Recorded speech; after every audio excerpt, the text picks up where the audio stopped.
chanting.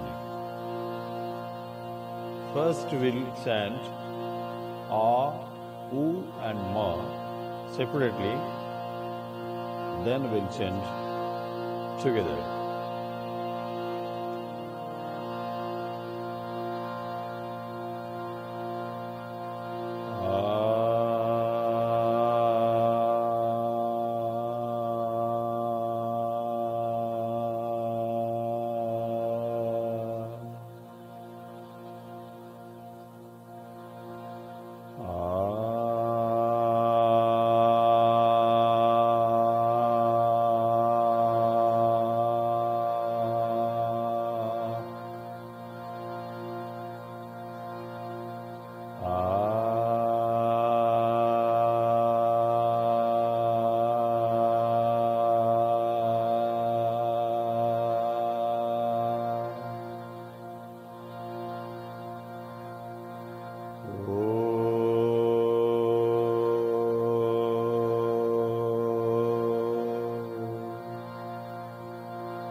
itself.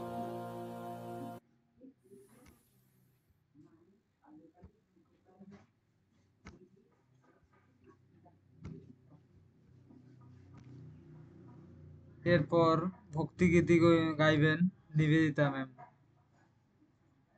নমস্কার, offline online সকলকে আমার শ্রদ্ধা প্রণাম জানিয়ে আমি ভক্তিগীতি শুরু করছি।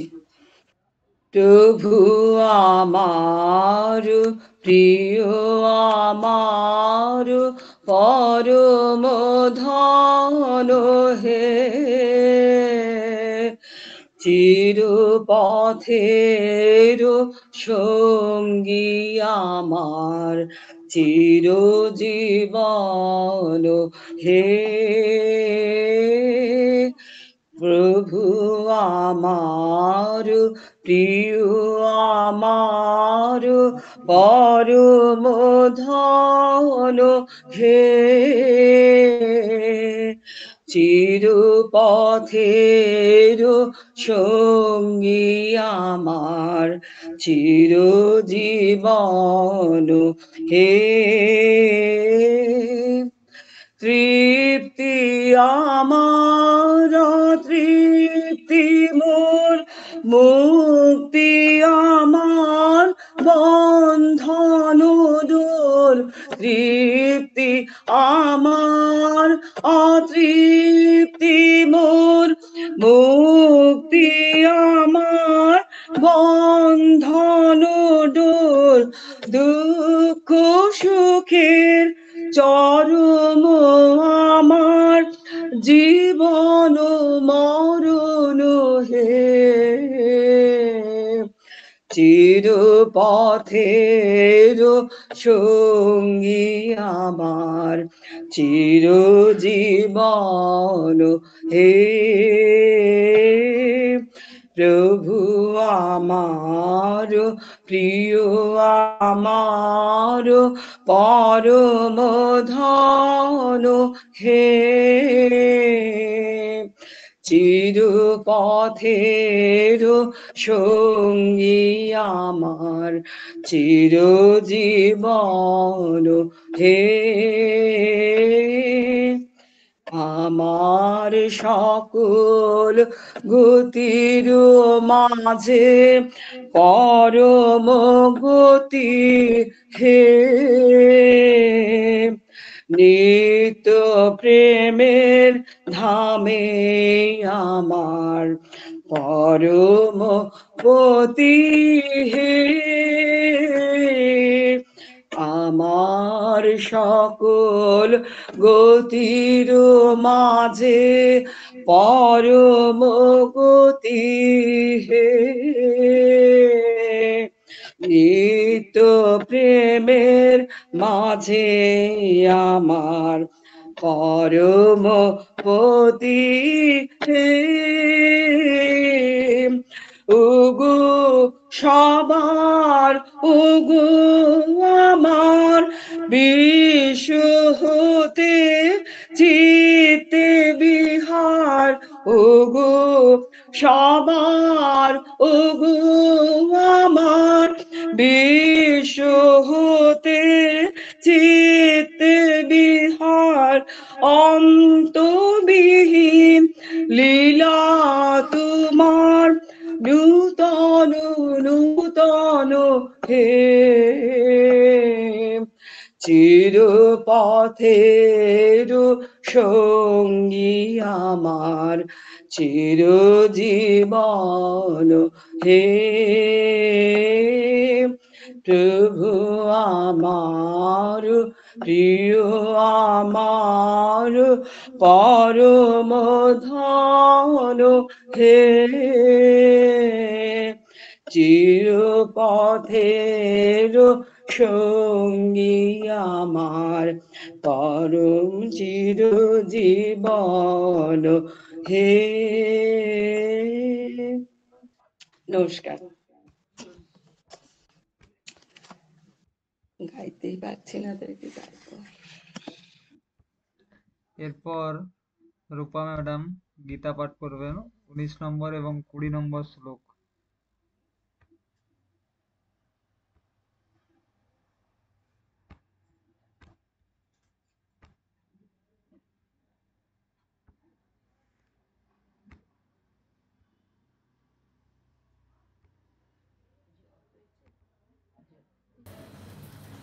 নমস্কার।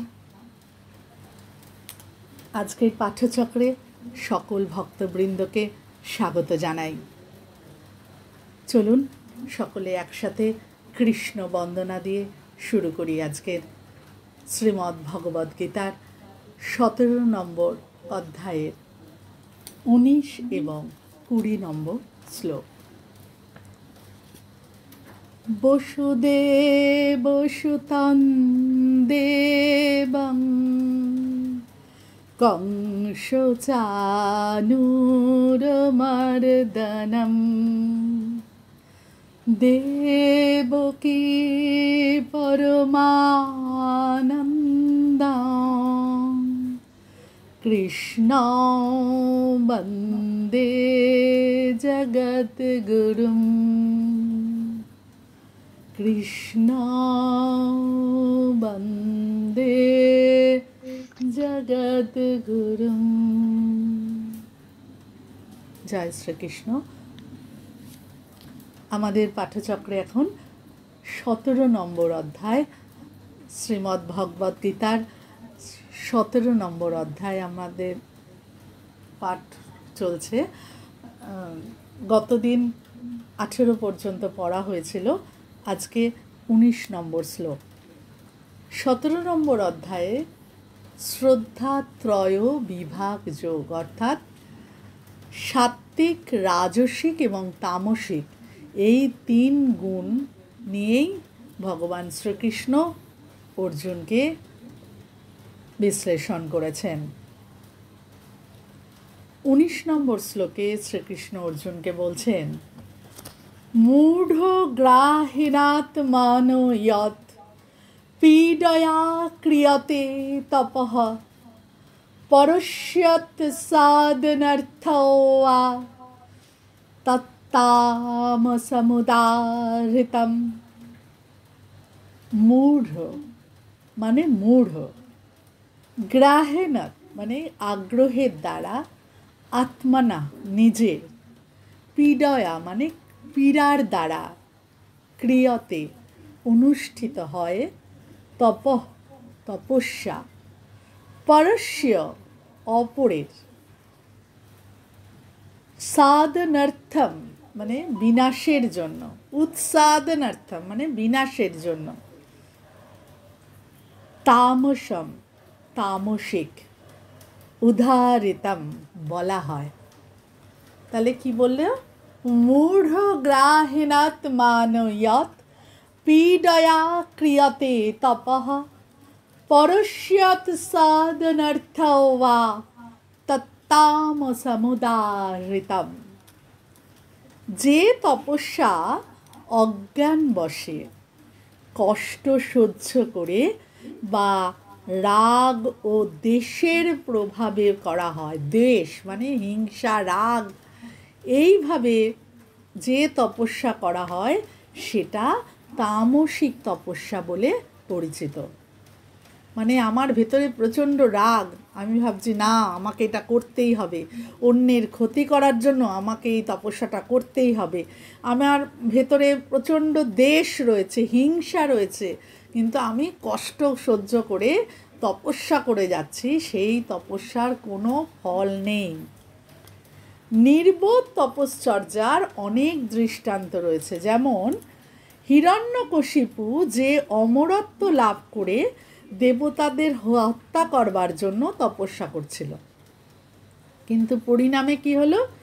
ব্রহ্মার কাছে প্রার্থনা করছিল, কিন্তু পরিণামে ভগবানের হাতেই সে নিহত হয়েছিল। অসম্ভব কিছু লাভের আশায়, মানে সে দেবতাদের যাতে মারতে পারে, অমরত্ব প্রদান করতে পারে, এই লাভের জন্য সে তপস্যা করছিল, কিন্তু সে তপস্যা তো তার লাভ তো হলোই না, উল্টে কি হলো না, ভগবানের হাতেই তার মৃত্যু হলো। অজ্ঞান বশে তপস্যা করা, অযথা কষ্ট সহ্য করে মনের ওপর জোর খাটিয়ে রাগ করে অন্যের ক্ষতি বা নিজের ক্ষোভ মেটাবার জন্য যে তপস্যা করা হয় তা তামসিক তপস্যা। তাহলে এই শ্লোক থেকে আমরা কি শিক্ষা পাই? আধ্যাত্মিকতা শুধুমাত্র বাহ্যিকভাবে অনুসরণ করা নয়, অন্তর্দৃষ্টির মাধ্যমে সঠিক পথে নিজেকে পরিচালিত করা খুবই জরুরি। অত্যাচার নয়, সংযম প্রয়োজন। তপস্যা তখনই ফলপ্রসূ হয় যখন তা শুদ্ধ এবং সৎ উদ্দেশ্যে করা হয়। এবার আমরা চলে যাব 20 নম্বর শ্লোকে। শ্রীকৃষ্ণ অর্জুনকে কি বলছেন? দাতব্যমিতি যদ্দানং দীয়তে নুপকারিণে দেশে কালে চ পাত্রে চ তদ্দানম সত্তিকম স্মৃতম। দাতব্যম মানে দান করা, ইতি এভাবে, দানম মানে দান, দীয়তে মানে দেওয়া হয়, অনুপকারিণে মানে প্রত্যুপকারের আশা না করে, মানে আমি কিছু বিনিময়ে কিছু পাবো এরম আশা না করে, দেশে মানে উপযুক্ত স্থানে, কালে মানে উপযুক্ত কালে, পাত্রে উপযুক্ত পাত্রে, দানম দান, সাত্বিকম মানে সাত্বিক, স্মৃতম মানে গণ্য করা হয়। তাহলে এখানে ভগবান শ্রীকৃষ্ণ কি বলছেন? দান করা কর্তব্য মনে করে এবং বিনিময়ে কিছু পাবো এমন আশা না করে যদি আমরা উপযুক্ত স্থানে, উপযুক্ত সময়ে এবং উপযুক্ত পাত্রে যদি দান করি, তবে সেই দান সাত্বিক দান হিসাবে গণ্য করা হয়। তাহলে শ্রীকৃষ্ণ অর্জুনকে, অর্জুনের মাধ্যমে আমাদের সকলের উদ্দেশ্যেই কিন্তু এই জ্ঞান বিতরণ করেছেন। কি বলছেন? যে দান করা অবশ্যই কর্তব্য। কোন প্রকার? কিন্তু সেখানে কোনো প্রকার প্রতিদানের প্রত্যাশা আমরা করব না। প্রতিদানের প্রত্যাশা ছাড়াই আমাদের দান করা উচিত। যার কাছে দানটা করব, যাকে আমরা দান করব, সেই ব্যক্তিকেও কিন্তু আমাদের সঠিকভাবে বিবেচনা করতে হবে। মানে কাকে আমরা দান করব, কে যোগ্য ব্যক্তি, মানে কার দানটা প্রয়োজন, এবং আমরা দান দিলে কার সত্যিকারের উপকার হবে, এবং কোন সময় দানটা দিলে এবং কোন স্থানে, মানে সঠিক স্থান, সঠিক ব্যক্তি এবং সঠিক সময় বিবেচনা করে আমাদের দান দেওয়া উচিত। তাহলে এর থেকে, এই শ্লোক থেকে আমরা কি শিক্ষা পেলাম? এই শ্লোক আমাদের এই শিক্ষা দেয় যে সৎ এবং শুদ্ধ উদ্দেশ্য নিয়ে সময়, স্থান এবং প্রাপকের যোগ্যতা বিচার করে আমাদের সবসময় দান করা উচিত, এবং সেই দানই হবে তাহলে প্রকৃত সাত্বিক দান।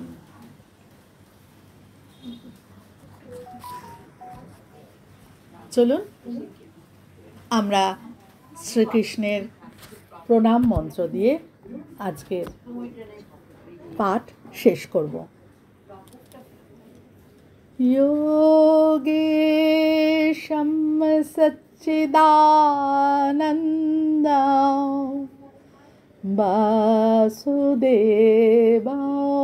ব্রজপ্রিয়ম ধর্ম সংস্থাপকায় বীরং কৃষ্ণ বন্দে জগদ্গুরুম। কৃষ্ণ বন্দে জগদ্গুরুম। জয় শ্রীকৃষ্ণ।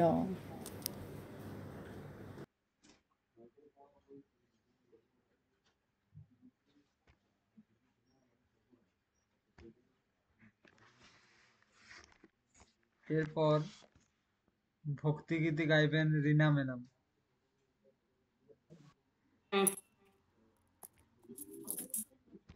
নমস্কার। আজ পাঠচক্রের আসরে সকল ভক্তবৃন্দকে আমার প্রণাম জানাই। ঠাকুর স্বামীজি ও মায়ের চরণে আমার প্রণাম জানাই। আমি একটি পূজা পর্যায়ে রবীন্দ্রসঙ্গীত গাইছি। আমার সকল দুঃখের প্রদীপ জেলে দিবস গেলে করব নিবেদন, আমার ব্যথার পূজা হয়নি সমাপন, আমার সকল দুঃখের প্রদীপ জেলে দিবস গেলে করব নিবেদন, আমার ব্যথার পূজা হয়নি সমাপন, আমার সকল দুঃখের প্রদীপ। যখন বেলা শেষের ছায়ায় পাখিরা যায় আপন কুলায়, মাঝে সন্ধ্যা পূজার ঘণ্টা যখন বাজে, যখন বেলা শেষের ছায়ায় পাখিরা যায় আপন কুলায়, মাঝে সন্ধ্যা পূজার ঘণ্টা যখন বাজে, তখন আপন সে শিখাটি জ্বালবে জীবন, আমার ব্যথার পূজা হয়নি সমাপন, আমার সকল দুঃখের প্রদীপ। অনেক দিনের অনেক কথা বাধা বেদন ডোরে, মনের মাঝে উঠেছে আজ ভোরে, অনেক দিনের অনেক কথা বাধা বেদন ডোরে, মনের মাঝে উঠেছে আজ ভোরে, যখন পূজার হোমানলে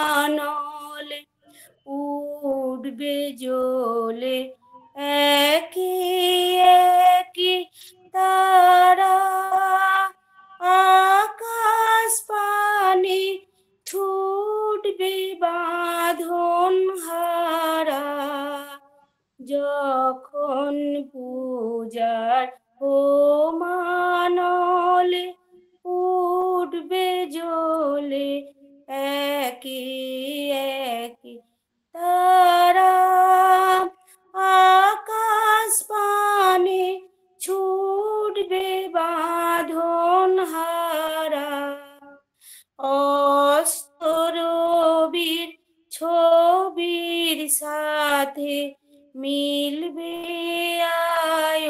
আয়োজন, আমার ব্যথার পূজা হবে সমাপন, আমার সকল দুঃখের প্রদীপ জেলে দিবস গেলে করব নিবেদন, আমার ব্যথার পূজা হয়নি সমাপন, আমার সকল দুঃখের প্রদীপ জেলে দিবস গেলে করব নিবেদন।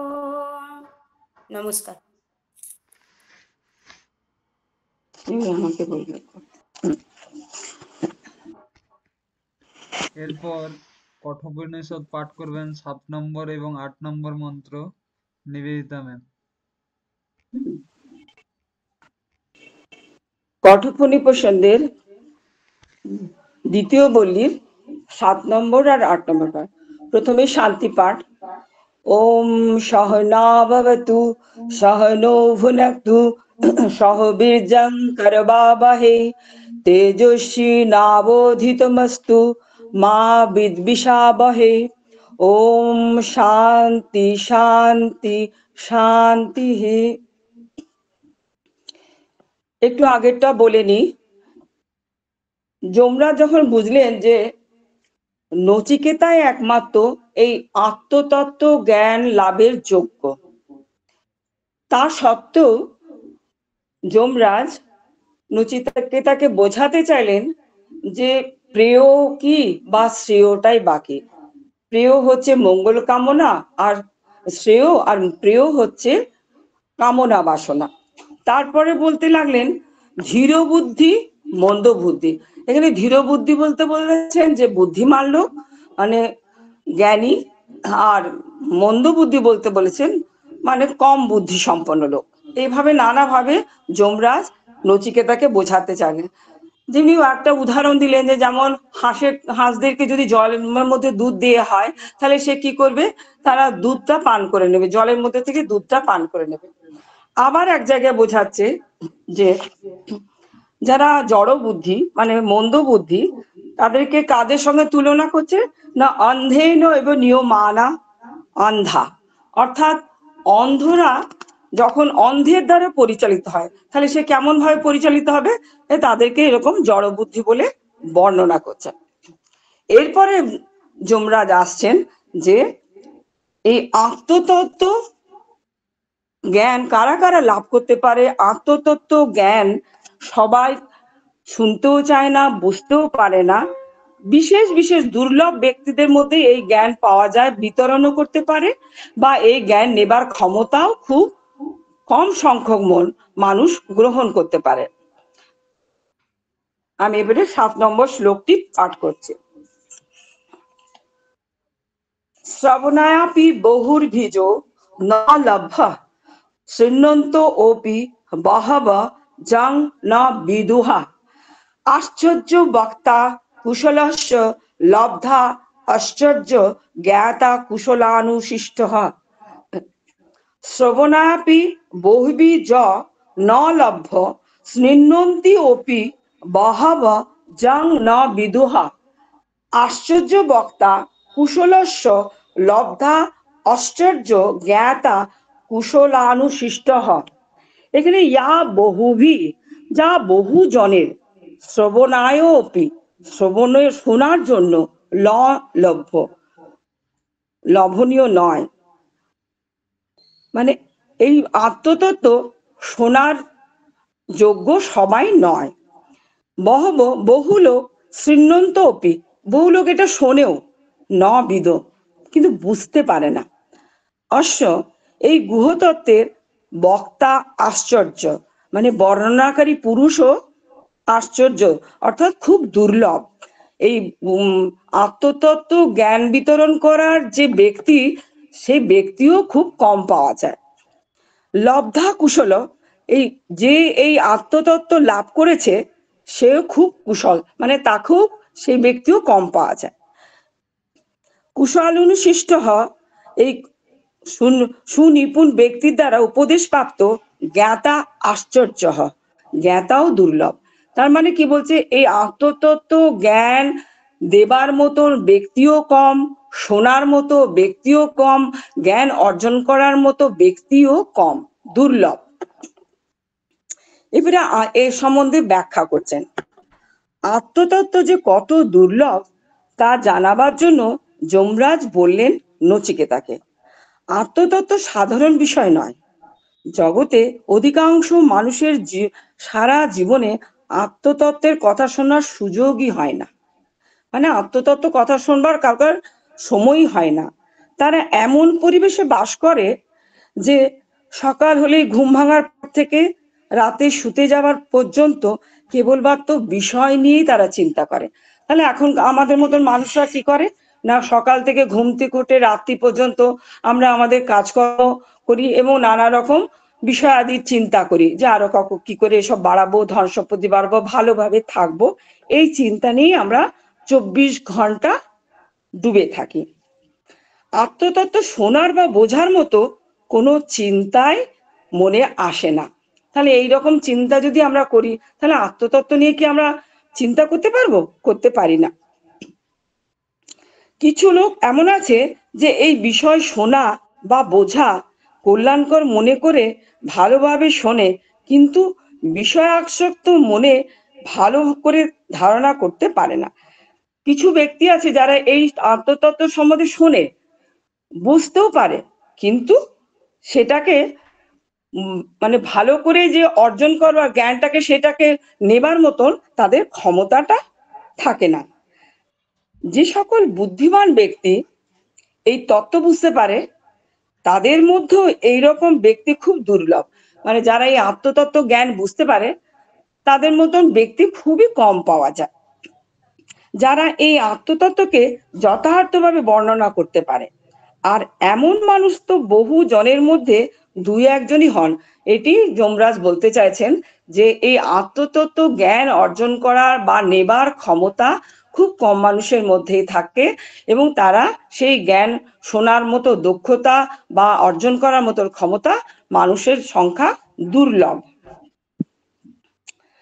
আর যথার্থভাবে অনুভূতি সম্পন্ন তথা বর্ণনা করতে সক্ষম এমন আত্মদর্শী আচার্যের নিকট উপদেশ লাভ করে সেই অনুসারে মনন নিদিধ্যাসন করে সেই তত্ত্ব অনুভব করার মতো মানুষ এই জগতে খুব বিরল। ধর এই আত্মতত্ত্ব জ্ঞান কোনো মহান পুরুষের কাছে জ্ঞান অর্জন করলো, জ্ঞান অর্জন করার পরেও কিন্তু সেই জ্ঞানকে বিতরণ করা অর্থাৎ নিজের মনের মধ্যে গ্রহণ করে সেই জ্ঞানকে অপরের মধ্যে দান করা ক্ষমতা খুব মানুষের খুব কম পাওয়া যায়। অতএব এই আত্মতত্ত্বের বিষয় যেমন দুর্লভ, তেমনি এর বক্তা, শ্রোতা, জ্ঞাতা, বোদ্ধা সবই দুর্লভ। এই শ্লোকটার মধ্যে যমরাজ নচিকেতাকে বোঝাতে চেয়েছেন যে আত্মতত্ত্ব জ্ঞান লাভ করার মতন মানুষের বক্তাও কম আছে, শ্রোতাও কম আছে, জানতে পারার লোকও কম আছে, আর বোদ্ধা এটা জানবার মতন ক্ষমতা মানুষের খুবই কম। এরপরে 8 নম্বর শ্লোক, ন নরেনা বরেণ পক্ত এষো সুবিজ্ঞয় বহুদা চিন্তমানঃ অনন্য প্রক্তে গতিরাত্র নাস্তি অনিয়ান হতকর্ম অনুপ্রমনাৎ ন নরেণ অবরেণ পোক্ত এষো সুবিজ্ঞয় বহুদা চিন্তমানঃ অনন্য প্রক্তে গতির অত্র নাস্তি অনিয়ান হি অতর্কম অনুপ্রমনাৎ। এটা সন্ধি। আবার বলতে অবরেণ নরেণ পোক্ত, অবরেণ নরেণ পোক্ত মানে অল্প লোকের দ্বারাই কথিত হলে, বহুদা চিন্তমান মানে বহু রকম ভাবে মনন করলেও এসো এই আত্মতত্ত্ব সুবিজ্ঞ ন সহজবোধ্য নয়। বলছে এই আত্মতত্ত্ব জ্ঞান অনেক লোকের কাছে শুনলে এ করলে, কিন্তু এটা সেই নানাভাবে শোনার পরেও এই আত্মতত্ত্ব কিন্তু মনন করা সহজ নয়। অনন্য প্রক্তে কোনো জ্ঞানী লোকের কাছে উপদেশ না নিলে, অনন্য প্রক্তে কোনো অন্য জ্ঞানী লোকের কাছে যদি এই উপদেশ না নাও, অত্র গতি ন অস্তি এই বিষয়ে মানুষ প্রবেশ করতে পারে না।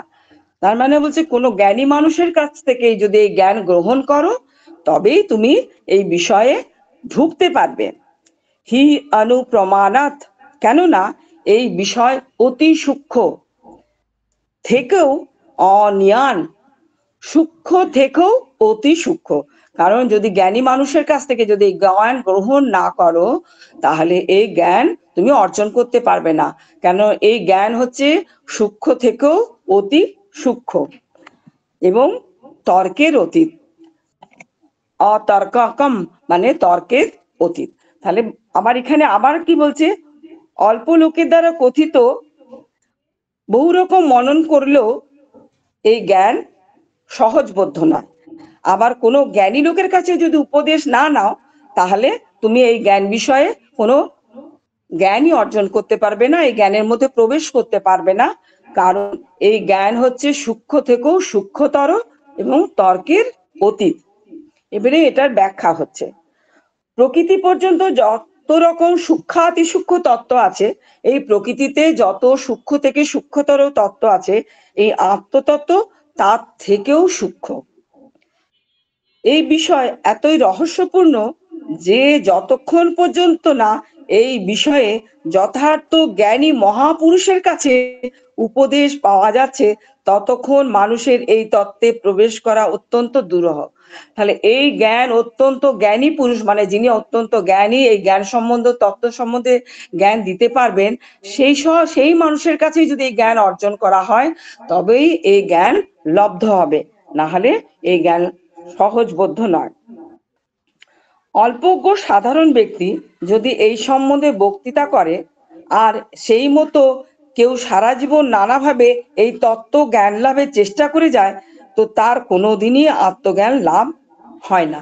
যদি সাধারণ জ্ঞান বিশিষ্ট ব্যক্তি এই আত্মতত্ত্ব সম্বন্ধে বুঝিয়ে দিল, কিন্তু সেটা তাদের সেই জ্ঞানটা ঠিকভাবে অর্জন হয় না। আবার অপরের কাছে উপদেশ না নিলে কেবল নিজে নিজেই সতর্ক বিচার করেও কেউ এই আত্মতত্ত্ব হৃদয়ঙ্গম করতে পারে না।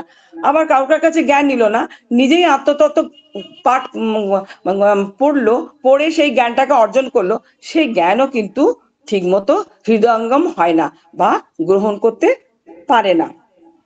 অতএব উপদেশ শোনা অবশ্য কর্তব্য। এই জন্যই বলছে, আত্মতত্ত্ব যদি যথার্থভাবে জ্ঞান অর্জন করতে হয়, তাহলে উপদেশ শুনতে হবে, কিন্তু তার নিকটেই শ্রবণ করা উচিত যিনি এই বিষয়ে যথার্থ জ্ঞানী মাহাত্ম। তবে এই উপদেশ কার কাছে শুনবো না, যিনি এই আত্মতত্ত্ব সম্বন্ধে যথার্থ জ্ঞানী, তার কাছেই এই জ্ঞানের উপদেশ বাণী শুনবো। তাহলে সকল তর্কের অতীত এই গূঢ় বিষয়কে জানা সম্ভব। তাহলে আর তর্ক করার দরকার নেই। তাহলে যিনি বিশিষ্ট এই আত্মতত্ত্ব জ্ঞান সম্বন্ধে যিনি বিশেষ ব্যক্তি, তার কাছেই যদি আমরা এই জ্ঞান অর্জন শুনি বা উপদেশগুলো গ্রহণ করি, তাহলেই আমাদের এই জ্ঞান আত্মতত্ত্ব সম্বন্ধে আমরা অর্জন করতে পারব। নমস্কার।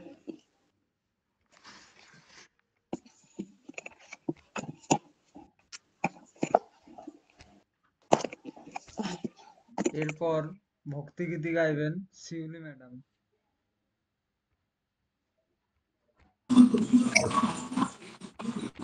একটু কমিয়ে দেবো, অনেকটাই কমিয়ে দেবো।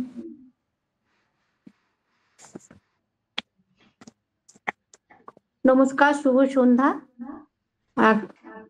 অফলাইন অনলাইন সমস্ত ভক্তমণ্ডলীকে আমার সশ্রদ্ধ প্রণাম। এখন আমি একটি ঠাকুরেরই গান করছি। প্রেম ভরে মন রে গাহু রাম কৃষ্ণ নাম, শ্রীরাম কৃষ্ণ নাম, শ্রীরাম কৃষ্ণ নাম। প্রেম ভরে মন রে গাহু রাম কৃষ্ণ নাম, শ্রীরাম কৃষ্ণ নাম, শ্রীরাম কৃষ্ণ নাম। অন্তরে যতনে রাখু মন রে গাহু নাম, অন্তরে যতনে রাখো মন রে গাহো নাম। দীন কাঙালের ধাম রাম কৃষ্ণ নাম, শ্রীরাম কৃষ্ণ নাম, শ্রীরাম কৃষ্ণ নাম, শ্রীরাম কৃষ্ণ নাম। একই বৃন্তে ফুটিল রে রাধা কৃষ্ণ শ্যাম, শিব কালী ব্রহ্মা বিষ্ণু শ্যাম সীতারাম। একই বৃন্তে ফুটিল রে রাধা কৃষ্ণ শ্যাম, শিব কালী ব্রহ্মা বিষ্ণু সামু সীতারাম। শ্রীরাম কৃষ্ণ নাম, শ্রীরাম কৃষ্ণ নাম, শ্রীরাম কৃষ্ণ নাম। নাম ব্রহ্ম একই জেনে মন রে গাহো নাম। নাম ব্রহ্ম একই জেনে না মন রে গাহো নাম। জন্ম মরণ সাথী রাম কৃষ্ণ নাম। শ্রীরাম কৃষ্ণ নাম, শ্রীরাম কৃষ্ণ নাম, শ্রীরাম কৃষ্ণ নাম। প্রেম ভরে মন রে গাহো রাম কৃষ্ণ নাম। শ্রীরাম কৃষ্ণ নাম, শ্রীরাম কৃষ্ণ নাম, শ্রীরাম কৃষ্ণ নাম, শ্রীরাম কৃষ্ণ নাম।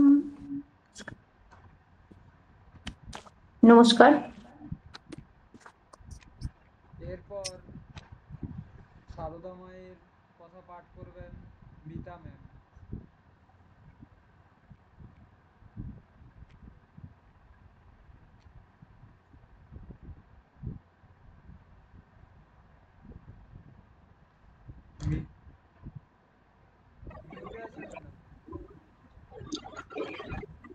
শুভ সন্ধ্যা। অনলাইন অফলাইন সব সদস্যদের আমার সশ্রদ্ধ নমস্কার, প্রণাম এবং শ্রী শ্রী ঠাকুর মায়ের স্বামীজির চরণে প্রণাম জানিয়ে আমি মায়ের কথা পাঠ করছি। দিদি পেজ নাম্বার। জননীং শারদাং দেবী রামকৃষ্ণ জগতে গুরু পাদ পদ্মে তয়োশ্রিতা প্রণমামি মুহুর্মুহুঃ। এটা ওই বইটা নয়, এটা আমার অন্য একটা বই, ওখান থেকে আমি পাঠ করছি। ও আচ্ছা আচ্ছা, ঠিক আছে। বইটা হলো সকলের মা সত্যিকারের মা, ক্ষমাশীলা, ক্ষমাশীলা সেবিকা। বলরাম বসু শ্রীশ্রীমাকে বলতেন ক্ষমারূপা তপস্বিনী, আমরা বলছি ক্ষমাশীলা সেবিকা। ক্ষমাশীলা না হলে সার্থক সেবা সম্ভবত সম্ভব নয়। ক্ষমাশীলতা অনেক গুণের সমষ্টি। ক্ষমাশীলতার জন্য প্রয়োজন প্রেম, দয়াশীলতা, অদর্শিতা, ধৈর্যশীলতা, সহনশীলতা, সমন্বয়কারিতা প্রভৃতি গুণ। শ্রীশ্রীমা এ ধরনের সমস্ত গুণের অধিকারিণী ছিলেন বলেই সার্থকভাবে সেবা করতে পেরেছেন। হৃদয় শ্রীরামকৃষ্ণের ভাগ্নে এবং সেবক। একদিন শ্রী মায়ের সাথে দুর্ব্যবহার করেছে দেখে শ্রীরামকৃষ্ণ তাকে সাবধান করে দিয়ে বলেছিলেন, ওরে হৃদয়, নিজ দেহ দেখাইয়া বলেছিলেন, একে তুই তুচ্ছ তাচ্ছিল্য করে কথা বলিস বলে ওকে শ্রী মাকে দেখিয়ে আর কখনো এমন কথা বলিস নি।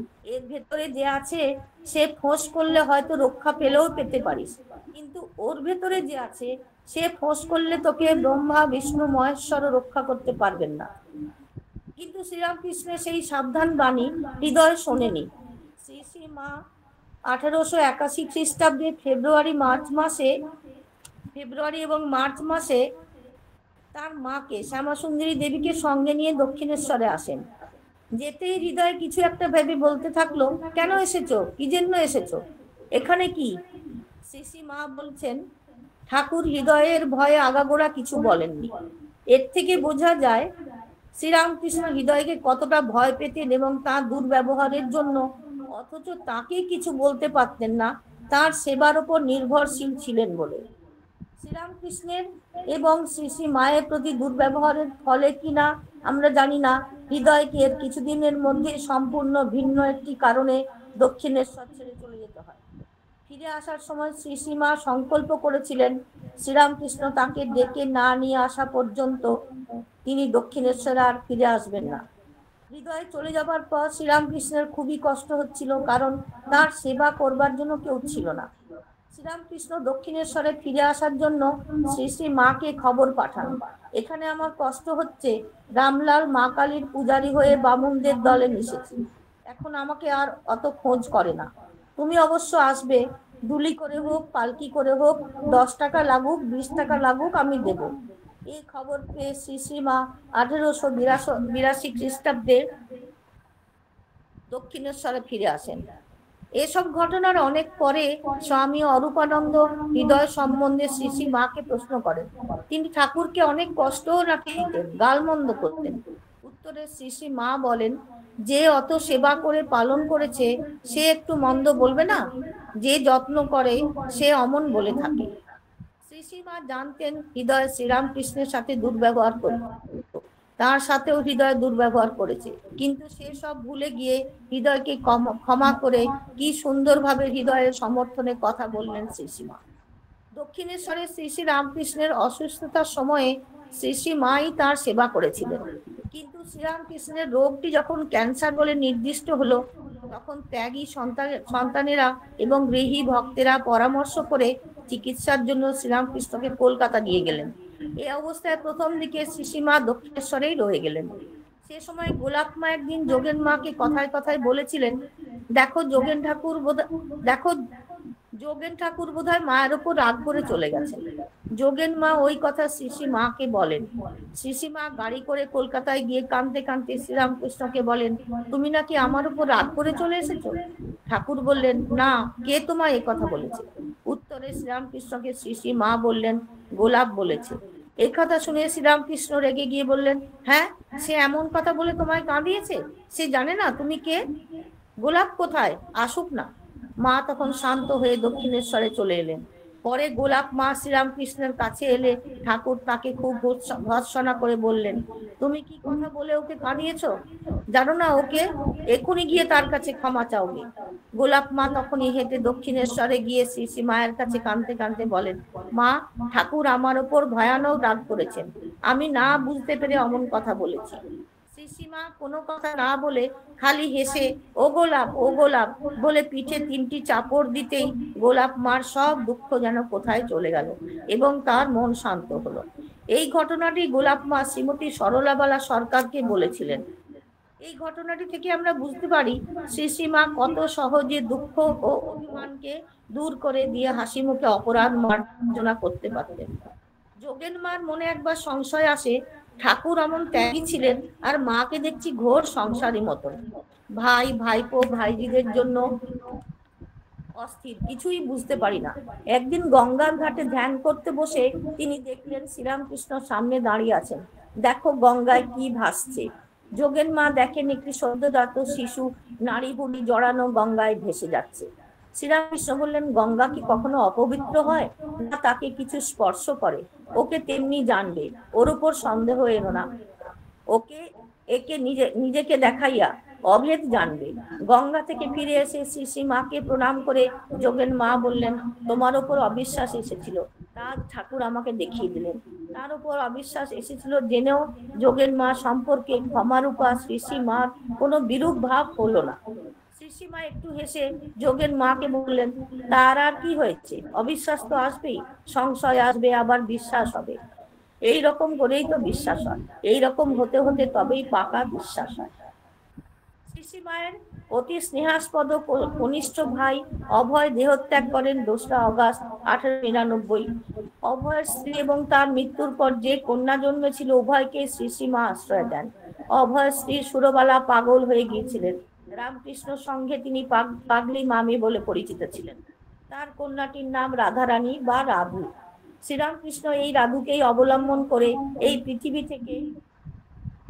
থেকে তার অসমাপ্ত কাজ করার কথা বলেছিলেন শ্রী শ্রী মাকে। মাতৃহারা 2 ভ্রাতুষ্পুত্রী নলিনী ও মাকু কেও শ্রী শ্রী মা আশ্রয় দিয়েছিলেন, কারণ তাদের বাবা আবার বিয়ে করেছিলেন। এই 4 জন আশ্রিতা বিভিন্ন সময়ে বিভিন্নভাবে শ্রী শ্রী মাকে দৈহিক ও মানসিক কষ্ট দিতেন। ক্ষমাশীলা শ্রী শ্রী মা তাদের অত্যাচার সহ্য করতেন, তাদের ক্ষমা করতেন। আমরা এখানে শ্রী শ্রী মায়ের তাদের অত্যাচারের কয়েকটি ঘটনার উল্লেখ করতে পারি। নমস্কার, এতটাই থাক।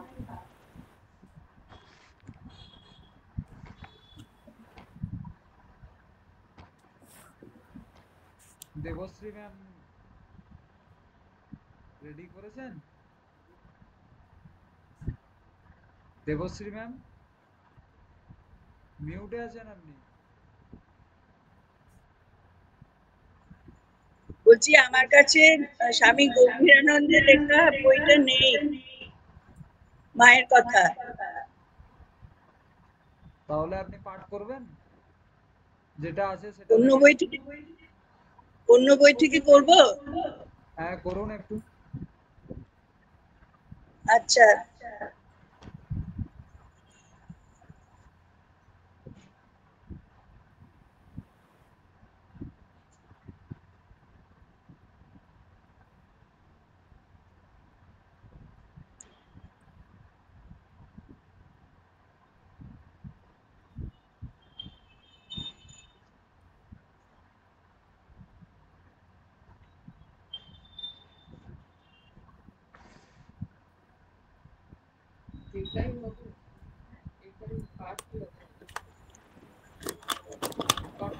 মা দিদি শ্রীচরণে ভক্তিপূর্ণ প্রণাম জানাই, আর উপস্থিত অনলাইন অফলাইনে সব ভক্তবৃন্দকে আমার শ্রদ্ধা ও নমস্কার জানিয়ে আমি শতরূপে সারদা বইখানি থেকে শ্রী রামকৃষ্ণের শক্তি এই অধ্যায়ের কিছু অংশ পাঠ করছি।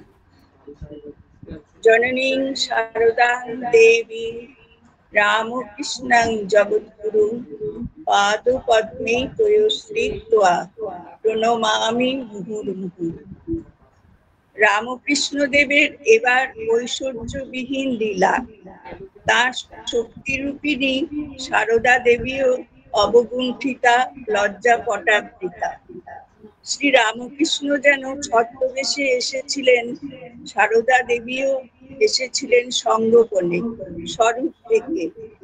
শ্রী রামকৃষ্ণের জীবদ্দশায় এমনকি পরবর্তীকালেও তার বিশেষ ভক্তদের মধ্যেও অনেকেই সারদা দেবীর স্বরূপ উপলব্ধি করতে পারেননি।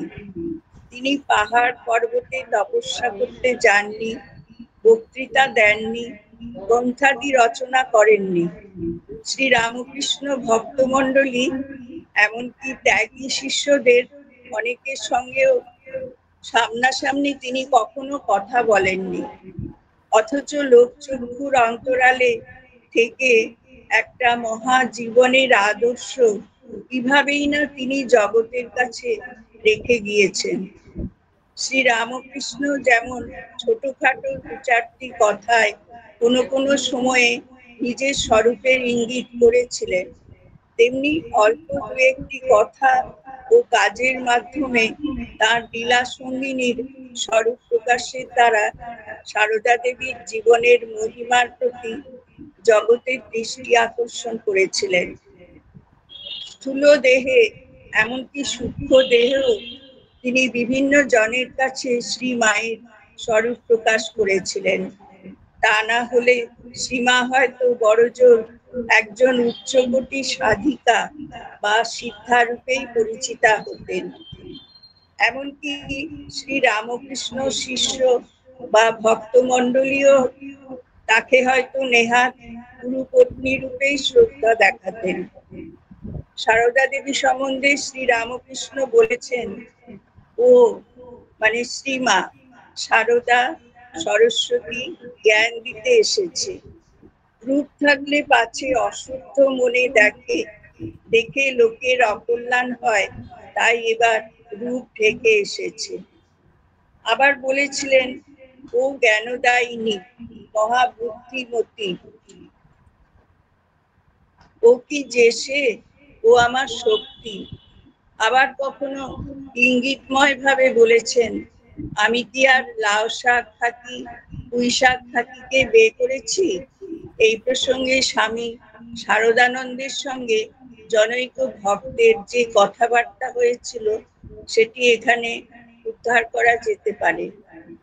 জনৈক ভক্ত, মহারাজ ঠাকুর যে অবতার তা না হয় তার দিব্য ভাব দেখে বিশ্বাস করতে পারি, কিন্তু মা যে সাক্ষাৎ ভগবতী সে কথা মনে আনতে পারি না কেন? স্বামী শারদানন্দ, ঠাকুরকে যদি ভগবান বলে বিশ্বাস করতেই পেরে থাকো তবে এ সন্দেহ তোমার আসে কেন? ভক্ত, আমার এ সন্দেহ কিছুতেই দূর হচ্ছে না। স্বামী শারদানন্দ, তাহলে বলো ঠাকুরকে অবতার বলে তোমার ঠিক ধারণা হয়নি। ভক্ত বিনীত ভাবে, না মহারাজ, ঠাকুরের সে বিশ্বাস আমার আছে। স্বামী শারদানন্দ দৃঢ় কণ্ঠে, তোমার তাহলে বিশ্বাস ভগবান একটি কুটেকুড়নির মেয়েকে বিয়ে করেছিলেন?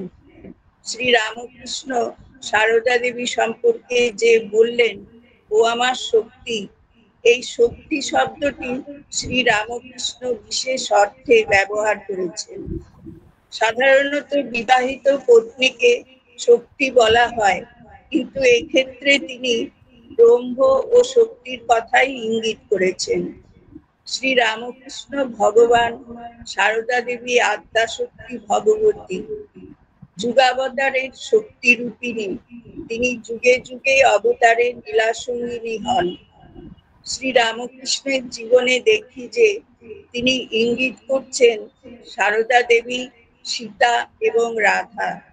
পঞ্চবটিতে সাধনার সময় শ্রী রামকৃষ্ণ যখন সীতার দর্শন পান, তখন তার হাতে ডায়মন্ড কাটা বালা দেখেছিলেন। পরবর্তীকালে শ্রীমায়ের জন্য ওই রকম বালা তৈরি করিয়ে সকৌতুকে বলেছিলেন, আমার সঙ্গে ওর এই সম্বন্ধ। স্বামী ত্রিগুণাতীতানন্দকে তখন সারদা প্রসন্ন মিত্র মন্ত্র দীক্ষা নেবার জন্য শ্রীমায়ের কাছে পাঠানোর সময় শ্রী রামকৃষ্ণ বলেছিলেন, অনন্ত রাধার মায়া কখনে না যায়, কোটি কৃষ্ণ কোটি রাম হয় যায় রয়। এখানে শ্রী রামকৃষ্ণ স্পষ্টতই নিজেকে কৃষ্ণ এবং রাম এবং সারদা দেবীকে রাধা এবং সীতা বলে নির্দেশ করেছেন। আরো লক্ষণীয় যে শ্রী রামকৃষ্ণ এখানে সারদা দেবীকে তার নিজের চেয়েও উঁচু আসনে স্থাপন করেছেন। ওম সর্বাগ্নে দাহিকা শক্তি রামকৃষ্ণে স্থিতা হি যা, সর্ববিদ্যা স্বরূপাং তাং শারদাং প্রণমাম্যহম। নমস্কার। এরপর আমরা রামকৃষ্ণ শরণানন্দে আজকের অনলাইন পাঠযোগ্য শেষ করলাম। আমি শুরু করছি, আপনারা শুরু করবেন।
रामकृष्ण शरणं रामकृष्ण शरणं रामकृष्ण शरणं शरणे प्रभु रामकृष्ण शरणं रामकृष्ण शरणं रामकृष्ण शरणं शरणे प्रभु कृपा हि केवलं कृपा हि केवलं कृपा हि केवलं शरणे प्रभु कृपा हि केवलं कृपा हि केवलं कृपा हि केवलं शरणे प्रभु रामकृष्ण शरणं रामकृष्ण शरणं रामकृष्ण शरणं शरणे शरणागतोऽहं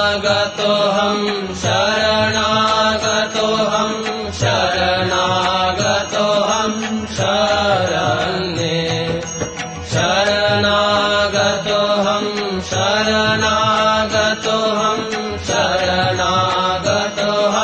शरण्ये प्रभु राम कृष्ण शरणं राम कृष्ण शरणं राम कृष्ण शरणं शरण्ये नमो श्री गुरवे नमो श्री गुरवे नमो श्री गुरवे नमो नमो नमो श्री गुरवे नमो श्री गुरवे नमो श्री गुरवे नमो नमो प्रभु राम कृष्ण शरणं राम कृष्ण शरणं राम कृष्ण शरणं शरण्ये राम कृष्ण जय जय राम कृष्ण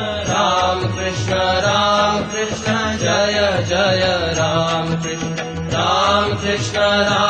कृष्ण जय जय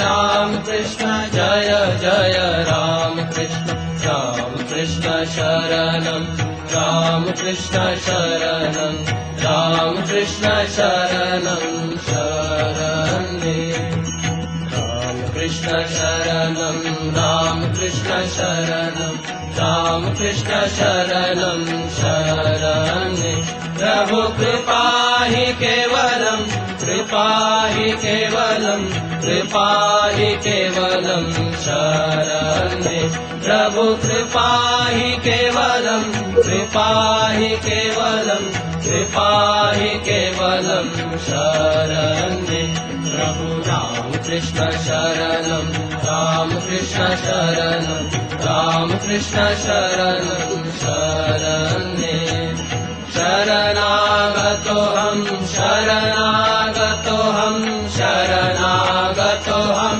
शरण्ये शरणागतोऽहं शरणागतोऽहं शरणागतोऽहं शरण्ये प्रभु राम कृष्ण शरणं राम कृष्ण शरणं राम कृष्ण शरणं शरण्ये नमो श्री गुरवे नमो श्री गुरवे नमो श्री गुरवे नमो नमो नमो श्री गुरवे नमो श्री गुरवे नमो श्री गुरवे नमो नमो प्रभु राम कृष्ण शरणं राम कृष्ण शरणं राम कृष्ण शरणं शरण्ये राम कृष्ण जय जय राम कृष्ण जय जय राम कृष्ण जय जय राम कृष्ण जय जय राम कृष्ण शरणं राम कृष्ण शरणं राम कृष्ण शरणं शरण्ये राम कृष्ण शरणं राम कृष्ण शरणं राम कृष्ण शरणं शरण्ये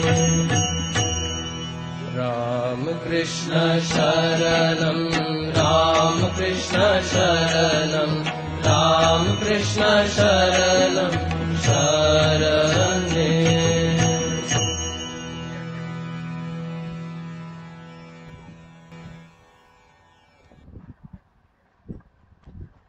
আজকের অনলাইন পাঠচক্র আমরা এখানেই শেষ করলাম। সকলে ভালো থাকবেন, সাবধানে থাকবেন। সুমন 8টার সময় আছে তো নাকি? হ্যাঁ বলছি 8টার সময় আছে তো মিটিং?